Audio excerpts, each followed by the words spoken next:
आज का जो एजेंडा है उसमें हम लोग सेकेंडरी स्टोरेज के स्ट्रक्चर को और उसकी शेड्यूलिंग को हम लोग देखेंगे। हम लोगों ने सीपीयू शेड्यूलिंग देखा, तो केवल सीपीयू की ही शेड्यूलिंग नहीं होती है,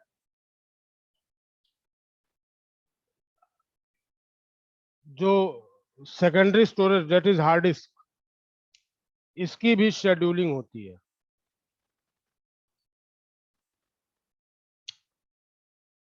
मेमोरी हायरार्की हम लोग काफी हद तक 2-3 बार पढ़ चुके हैं, और सेकेंडरी स्टोरेज मेमोरी हायरार्की में सबसे नीचे आता है। और अब जो बात उठ रही है वो है हार्ड डिस्क के शेड्यूलिंग। तो यहाँ कुछ टर्म्स हैं।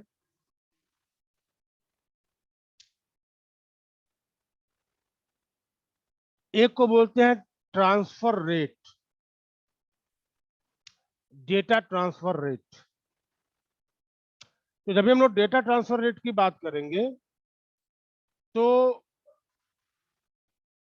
हम लोगों का क्या मतलब होगा ये टर्म यूज करने का। तो इसका मतलब होगा कि we are talking about the flow of rate of flow of the data which is taking place in between hard disk and computer. तो कंप्यूटर बोलने का जो मेरा मतलब है, I am simply talking about the primary memory, यानी secondary memory से primary memory में डेटा किस रेट पे जा रहा है, इस चीज को डिफाइन कौन करेगा? तो इस चीज को डिफाइन करेगा ट्रांसफर रेट। ठीक है, तो जब हम बोलेंगे transfer rate means rate of flow of data in between RAM and disc.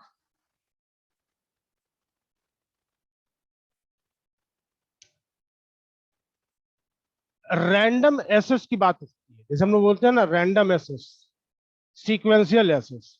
तो रैंडम एसेस को लेके मैं एक चीज क्लियर कर दूं कि रैंडम एसेस का मतलब क्या है कि we are going to spend same amount of time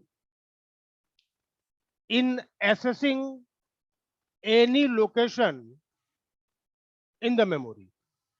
memory के किसी भी लोकेशन को एसेस करने में same amount of time consume होने जा रहा है। अगर ऐसा हो रहा है तो वी विल से कि इट इज रैंडम एक्सेस।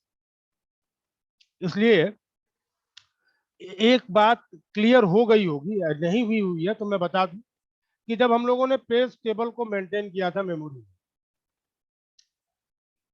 तो पेज टेबल को रेफर करने में same amount of time consume हो रहा था जितना कि टाइम हम लोग फ्रेम को एसेस करने में कंज्यूम करा रहे थे।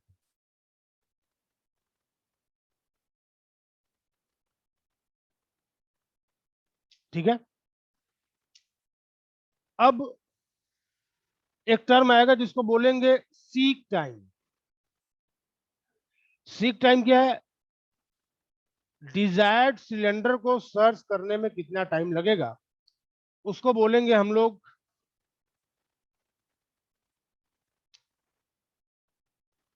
Seek time.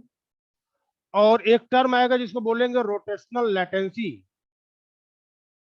एप्रोप्रिएट सिलेंडर पे, एप्रोप्रिएट ट्रैक के एप्रोप्रिएट सेक्टर पे पहुंचने में जो टाइम लगेगा उसको हम लोग बोलेंगे रोटेशनल लेटेंसी।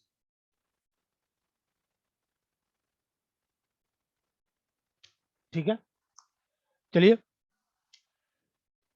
आगे हम लोग डिस्क के स्ट्रक्चर को देखते हैं। ये हार्ड डिस्क का स्ट्रक्चर है। और ये जो आपको रोटी जैसी चीजें दिख रही है ना, ये जो आपको सर्कुलर प्लेट्स दिख रही है, ये सर्कुलर प्लेट्स जो है क्या है? These are platters. प्लेटर्स।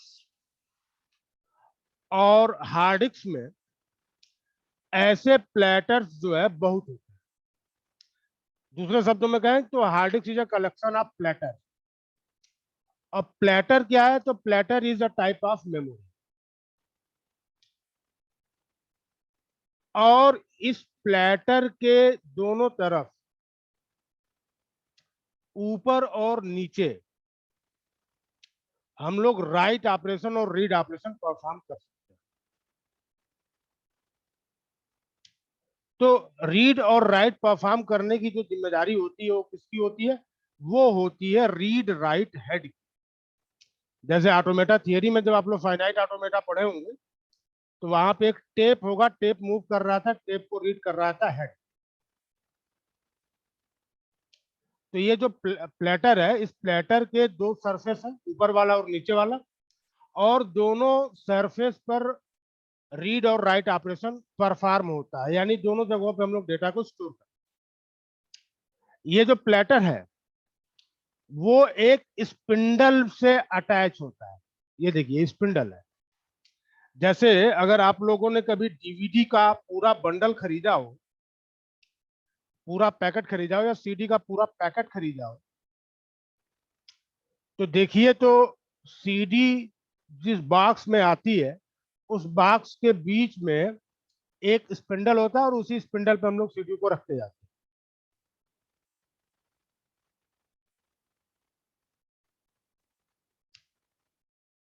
चलिए, ये डॉटेड लाइन जो है, ये डॉटेड लाइन आप कहीं से भी खींच लो। चलिए मैं ऐसे खींच के दिखा देता हूं।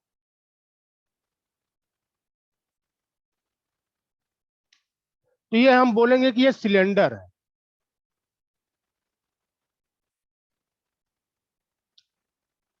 भाई सिलेंडर की प्रॉपर्टी क्या होती है? तो सिलेंडर जो होगा, एक हॉलो पाइप होगा, दोनों ओर के डायमीटर क्या होंगे? सेम होंगे। बीच के भी डायमीटर क्या होंगे? सेम होंगे। तो ये जो सिलेंडर है, it is logical. Cylinder is logical.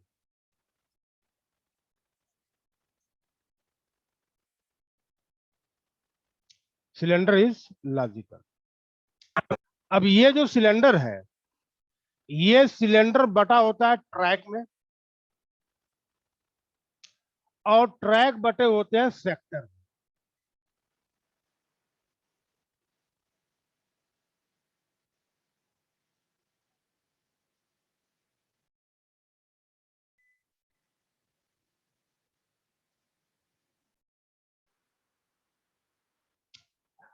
तो ये जो सिलेंडर है वो लॉजिकल है। Cylinder is divided into track, tracks are divided into sectors, और इन्हीं सेक्टर के ऊपर हम लोग राइट ऑपरेशन परफॉर्म करते हैं, रीड ऑपरेशन परफॉर्म।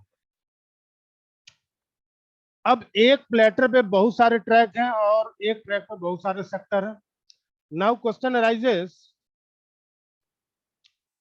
कि हमारा हेड वहां तक कैसे पहुंचे? तो ये जो आर्म असेंबली है, ये मूवमेंट करती है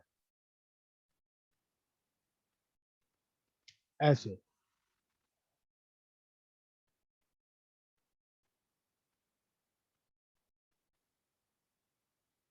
ये आर्म जो है वो आगे पीछे होगा, और ये डिस्क जो है,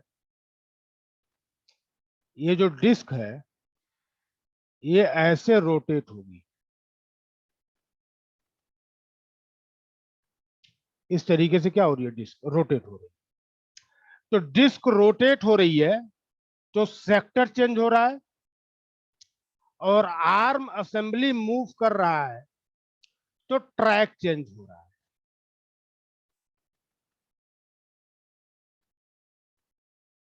ठीक है।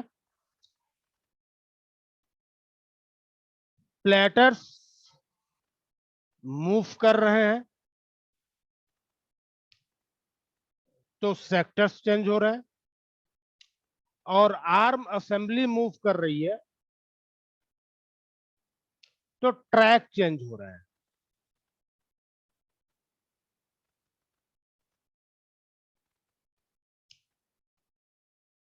अब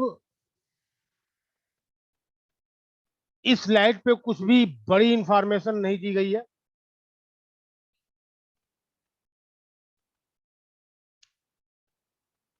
अब हम लोग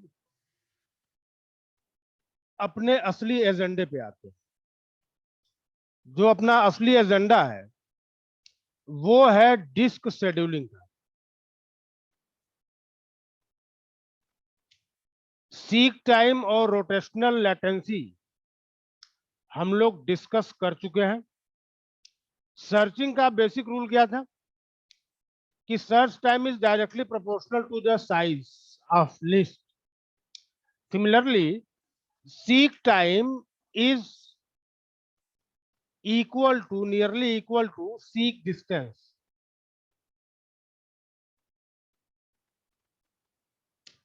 लिटरेचर में कहीं पर भी आपको लेटेंसी वर्ड मिले,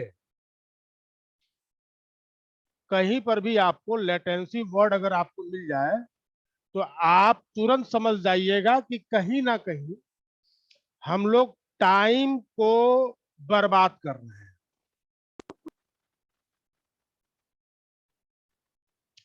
यहां यही बात बताई जा रही है। Rotational latency is the additional time waiting for the disk to rotate the desired sector to the disk head. Arm तो पहुंच गया, लेकिन जब तक डिस्क रोटेट होके नहीं आएगी तब तक हम उस प्रॉपर सेक्टर तक नहीं पहुंच पाएंगे। और seek time is concern with cylinder. अभी सिलेंडर का मैंने कंसेप्ट आपको दिया था कि सिलेंडर इज लॉजिकल। कोई ट्रैक है तो सर्कुलर फॉर्म में है, वहीं से उसको विजुलाइज कर लीजिए top to bottom, logical cylinder हो गया। तो एप्रोप्रिएट ट्रैक तक पहुंचना, एप्रोप्रिएट ट्रैक तक पहुंचना, it is matter of seek time. और ट्रैक पर पहुंचने के बाद आपको एप्रोप्रिएट सेक्टर तक पहुंचना है, it is matter of rotational latency. देखिए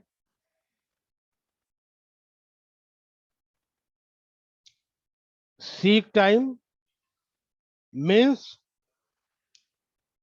एप्रोप्रिएट ट्रैक, और इसी को हम बोल रहे हैं क्या, सिलेंडर।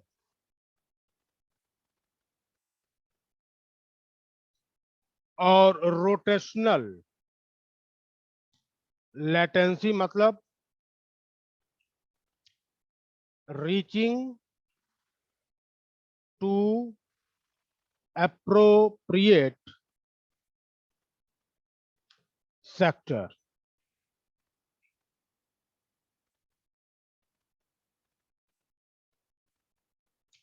तो ये दो टाइम हमारे सामने दिख रहा है। और शेड्यूलिंग के लिए जो कोई एल्गोरिथम हम लोग इस्तेमाल करेंगे, कोशिश ये होगी कि एवरेज सीक टाइम कम से कम हो। एवरेज सीक टाइम कम से कम हो, कम से कम। ठीक है। तो average seek time is going to be a parameter to evaluate disk scheduling algorithms. Average seek time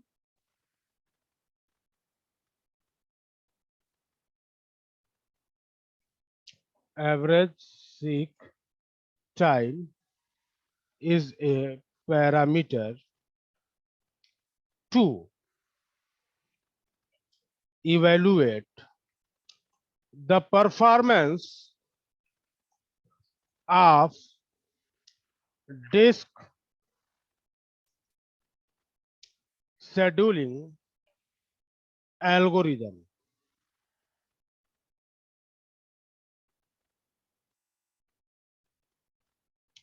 ठीक है, आगे आते हैं।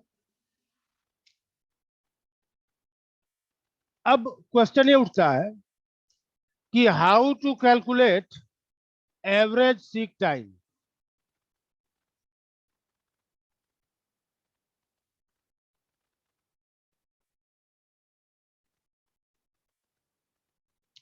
तो एवरेज सीक टाइम कैसे निकलेगा? तो total seek time upon total request,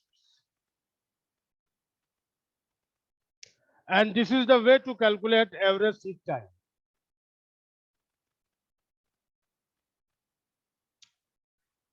इस स्लाइड में आपको जो ये डेटा दिख रहा है, दिस इज द रिक्वेस्ट। ये रिक्वेस्ट आ रहा है उन पर्टिकुलर सेक्टर्स का, और हमारा हेड जो है उसकी करंट पोजीशन ये है।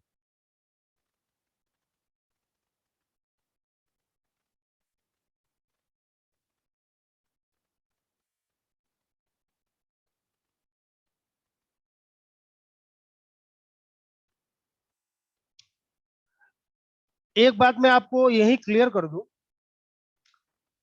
कि ये सारे के सारे सेक्टर एक ही प्लेटर के हैं,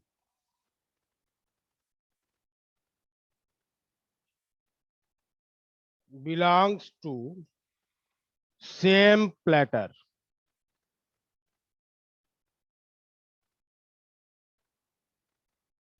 और हमारा हेड पॉइंटर जो है, it is at sector number 53।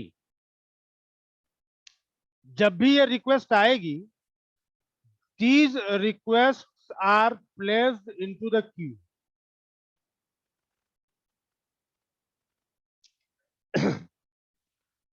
Requests are placed into the request queue.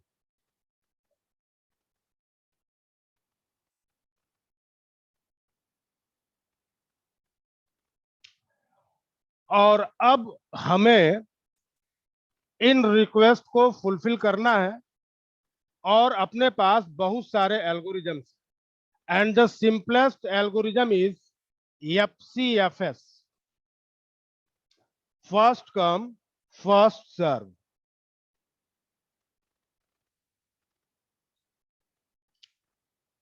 अब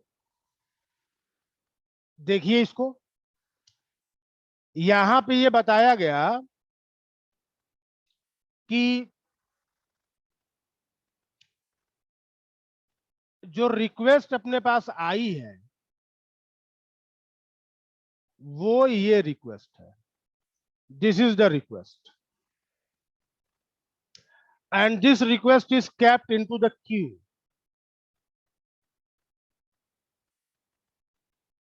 and currently head is at this location.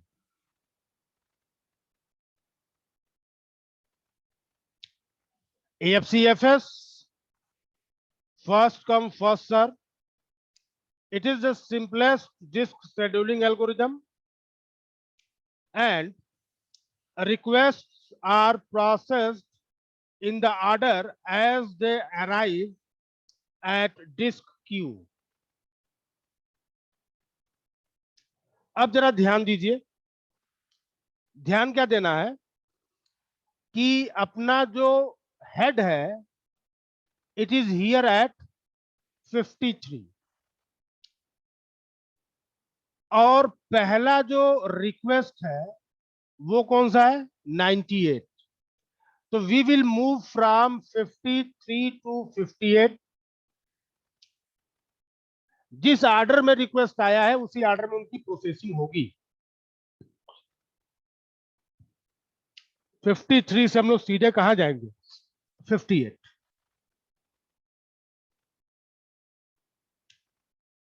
और डिस्टेंस कैसे निकलेगी तो 98 minus 53 and it is equal to 45. This is the distance we have covered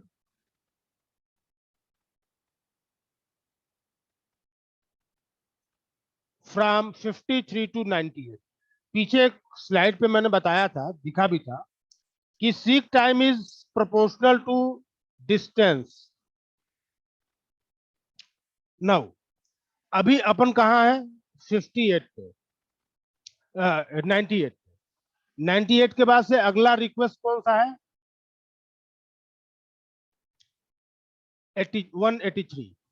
अब हम लोग 98 से कहा जाएंगे 183 पे जाएंगे और यहाँ पे जो कंजम्पशन होगा सीक टाइम का वो क्या है -98 एंड इट इज 85।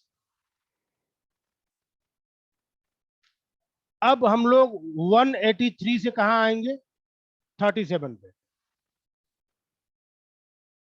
देखिए 37 पे अब डिस्टेंस क्या होगा तो 183 minus 37 and it is equal to 146। अब 37 पे हमारा हेड है। Now we will move to 122। तो 122 पे आओगे तो कितना टाइम लगेगा ये लगेगा आपका 85।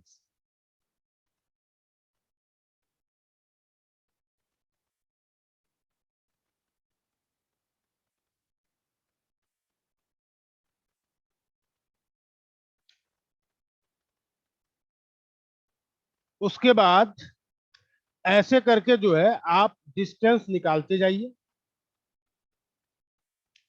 और डिस्टेंस निकालने का जो मतलब है वो है सीक टाइम। सीक टाइम तो टोटल सीक टाइम कितना आएगा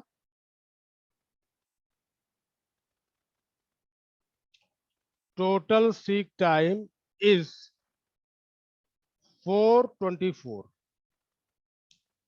और अपने पास कितने नंबर ऑफ रिक्वेस्ट है तो total request equals to 8।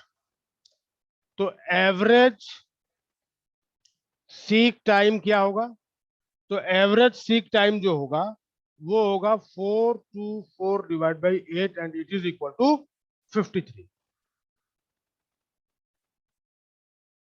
EFCFS जिस ऑर्डर में रिक्वेस्ट आ रही है उसी ऑर्डर में हम लोग रिक्वेस्ट को प्रोसेस कर रहे हैं।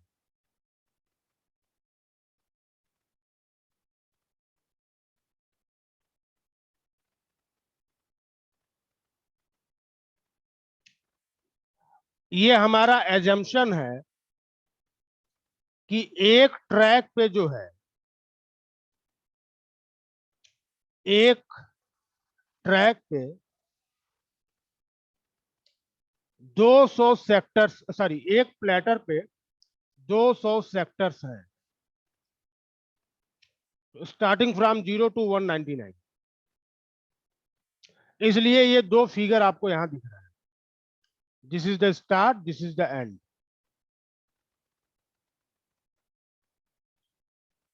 start, this is end.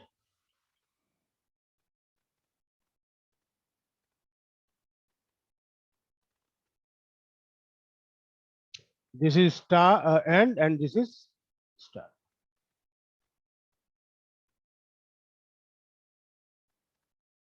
ठीक है. डिस्टेंस और सीक टाइम, मैं इस बात को क्लियरली यहां लिख दूं.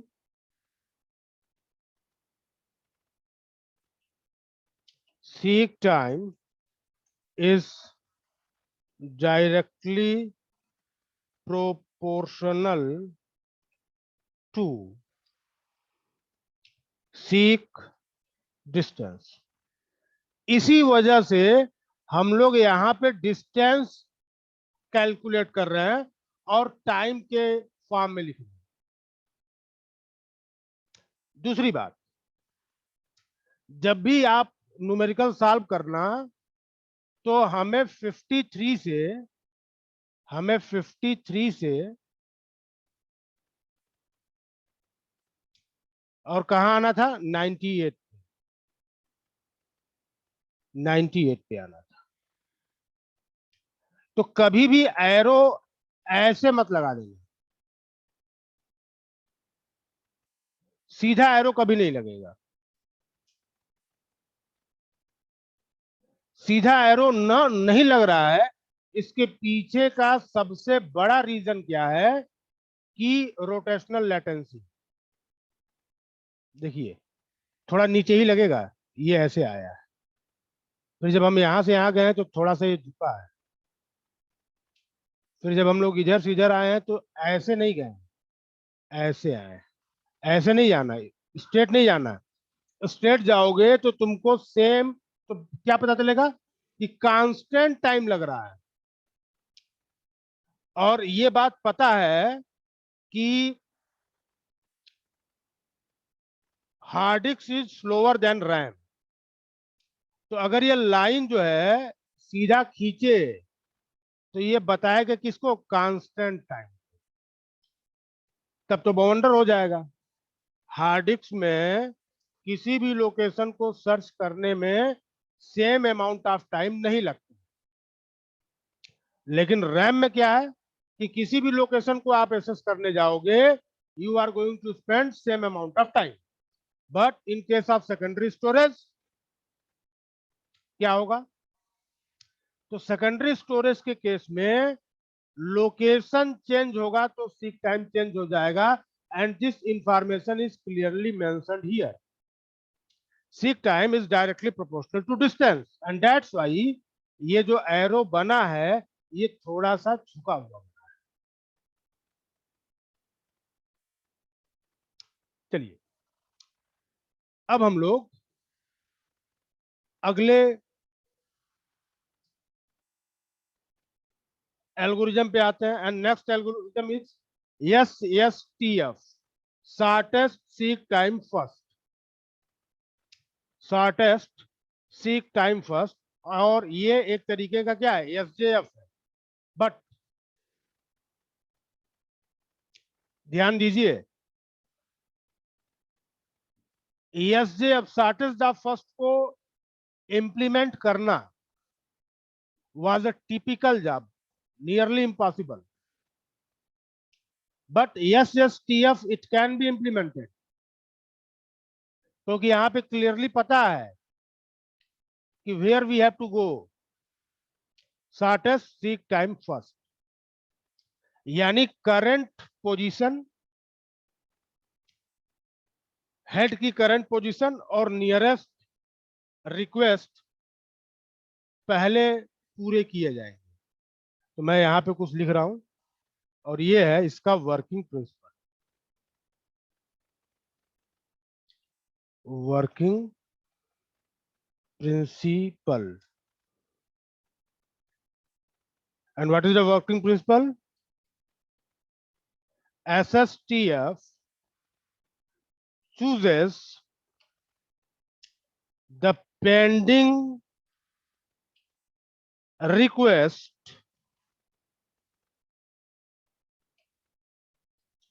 closest to the current head position.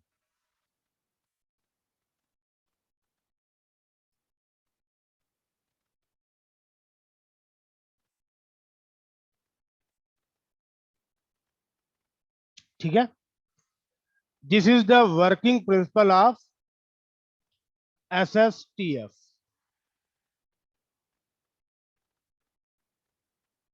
अब देखिए,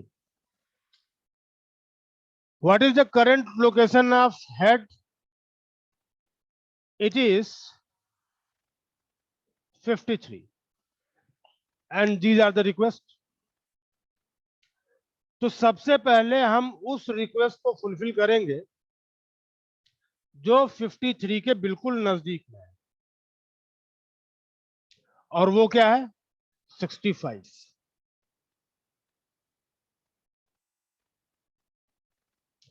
अब हेड की करंट लोकेशन कहां आ गई? 65. 65 के सबसे नियरेस्ट में कौन है? 67. 67 के नियरेस्ट में 37. देख लीजिएगा घटा के. अब ऐसा ना हो कि 67 से 98, तो अरे भाई 67 से अगर 98 करोगे, 67 से 98, तो ये क्या हो जाएगा? 98 माइनस 67 एंड इट इज 31. और 67 से 37 करोगे तो ये क्या होगा? 67 माइनस 37, इट इज 30. छोटा कौन है भाई? 37. तो वी विल कंसीडर 37. तो this is the working principle of SSTF. और जब आप ये काम कर लोगे तो टोटल सीक टाइम कितना आएगा? Total seek time equals to 236 total number of request. कितने भाई? 8. तो एवरेज सीक टाइम क्या होगा? तो 236 divide by 8 and it is 29.5. This is SSTF. We will process the request first, which is closest to the current head location. This is the working principle of SSTF.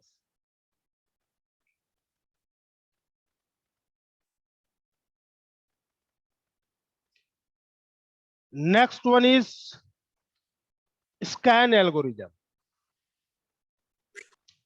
Scan algorithm क्या करता है कि अपने current position से किसी एक direction में वो मूव करेगा, किसी भी एक डायरेक्शन में, चाहे वो लेफ्ट हो चाहे वो राइट हो. It is up to you, तुम्हारे ऊपर है, जब तक कि कोई एडिशनल इंफॉर्मेशन नहीं है. It is in the left,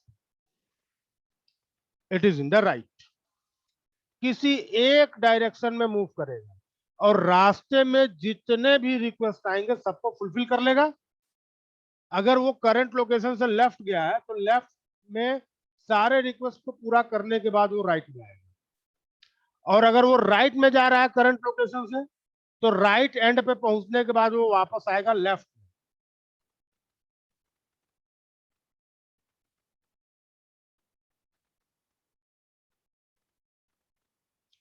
और यहां हम ये मान के चल रहे हैं कि head is moving towards the left side. ठीक है, तो करंट लोकेशन क्या है उसकी? 53. और अब हम 53 से लेफ्ट चल रहे हैं. किधर चल रहे हैं? लेफ्ट. अब लेफ्ट जाने में जितने भी रिक्वेस्ट होंगे वो सारे रिक्वेस्ट फुलफिल हो जाएंगे। तो कौन कौन से रिक्वेस्ट फुलफिल हुए? 2 रिक्वेस्ट फुलफिल हुए, 37 और 14। अब हम लोग आ गए लेफ्ट एंड पे। अब लेफ्ट एंड से हम लोग बढ़ेंगे राइट एंड की तरफ। We will move from left end to right hand, और रास्ते में जितने भी रिक्वेस्ट मिलेंगे ना उन सारे रिक्वेस्ट को फुलफिल कर देंगे।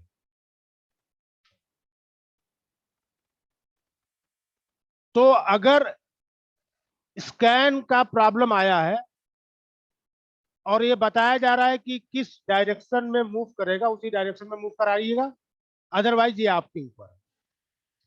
ठीक है, तो अब ये लेक्चर आज का यहीं तक।